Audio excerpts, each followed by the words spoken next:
Kasi by nature, ang mga spirit souls ay masasaya. So as I was saying before, dalawang way yung pag-chant ng Hare Krishna by using beads parang rosary. So sa isang bead, we're chanting this mantra. Bali 16 words to. Chanting Hare Krishna, Hare Krishna, Krishna Krishna, Krishna Hare Hare, Hare Rama, Rama Rama, Hare Hare. So that's one mantra. After one mantra, we'll move to the next beat. Until we complete yung isang round.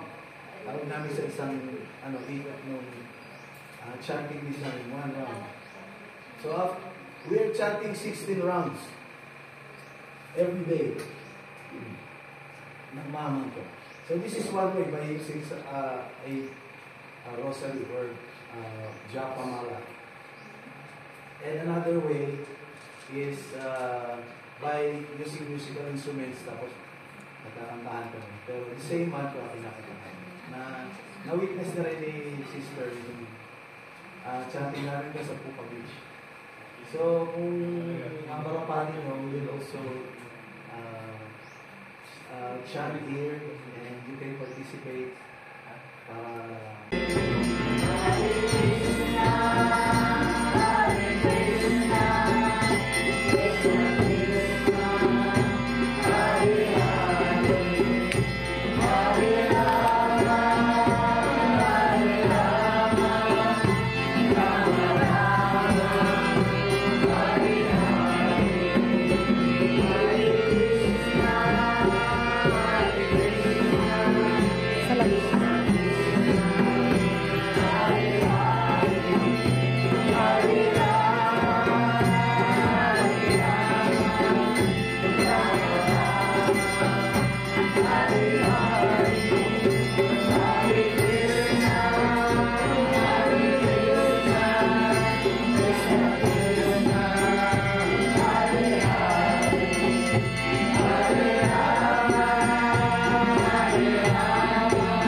Salamat po. Ito po yung aming pambutuhan.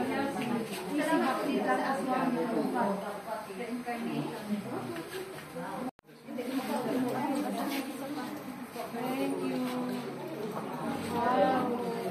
Salamat. Dapat kanina. Miss Universe, ano? Award. Eh, bakit huli ang lahat? Kaya eh. Parang pwede naman yung Huli na daw at magaling. May habol pa rin. pero may habol pa rin. Thank you. Nakakon ako. Hindi maabot ng video. Ganun. Okay na.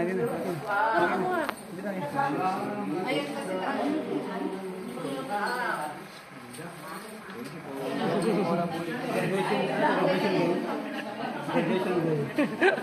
Kaya nga eh. Ako ito. Dato Haridas now. Now I have a tribal name, Dato Haridas.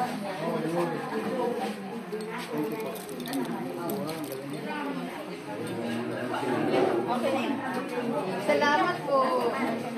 Thank you. Nagkaroon din ako ng ganito. Ay, yung ganun. Ganun kalaki. Hindi ko alam. Ah, siya pa. Opo, pwede po. Ito pwede daw nila i-try yung ganun. Pwede po i-try yung gold. Kasi mayroon kami doon. Wala po. Gusto namin itong malamig. Bawal. Naman.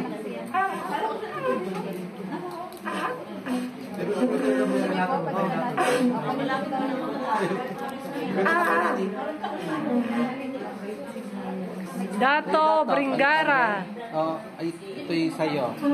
Ito.